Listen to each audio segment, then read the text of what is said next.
हमारे अपने राष्ट्रीय स्वयंसेवक संघ के साथ जुड़ करके पहली बार राजनीतिक दल का रुख बनाते हुए आज विश्व की सबसे बड़ी पार्टी के संस्थापक अध्यक्ष अगर कोई बने हैं तो डॉक्टर मुखर्जी की नगरी भी यही है, डॉक्टर श्यामा प्रसाद मुखर्जी की नगरी, जिन्होंने अपनी दूरदृष्टि के आधार पर बंगाल के विभाजन के समय से कष्ट को पहचान लिया था कि बंगाल का विभाजन नहीं है, ये बहुत बड़ा षड्यंत्र है। और उनकी भूमिका कितने प्रकार से हम देखते हैं। सबसे युवा कुलपति,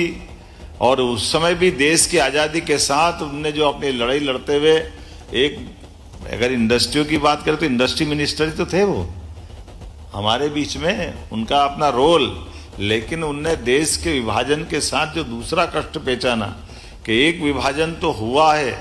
अखंड भारत का, लेकिन उससे बड़ा कष्ट ये कि जो धारा 370 लगाई है, इस धारा 370 का भविष्य क्या होगा ये कोई युगदृष्टा ही जान सकता है। जिन्होंने देश की आज़ादी के बाद पहली बार वो धारा 370 जब संविधान में जोड़ी गई तो उसका विरोध उस समय भी किया था, और उस समय किया गया विरोध हमको बाद में लगा कि वाकई जिस धारा का उस समय मजाक बनाया गया था तो अस्थायी है, इससे क्या हो जाएगा, झूठी बात कर रो, परेशानी कर रो। पूरा देश सबसे ज्यादा किसी धारा के बलबूते पर रक्त रंजित हुआ है तो वह धारा 370 40,000 से ज्यादा लोग निरपराध मारे गए अपने उस केसर कैरी के उस राज्य के अंदर, जहां के माध्यम से पूरे देश की अलग पहचान बनती थी। वो अमरनाथ की वादियों वाला, केसर की क्यारियों वाला, झेलम और तमाम प्रकार की नदियों के माध्यम से अपने राज्य के आधार पर स्वर्ग से समान जो उपमा पाता था। लेकिन हमारे लिए सौभाग्य की बात है, स्वामी विवेकानंद की भविष्यवाणी को भी सार्थक करते हुए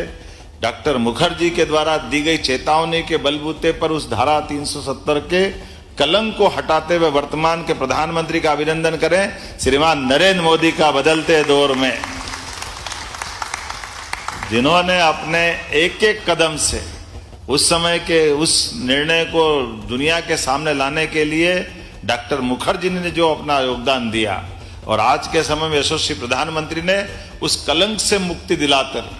आज एक नए प्रकार का देश दुनिया के सामने खड़ा कर दिया।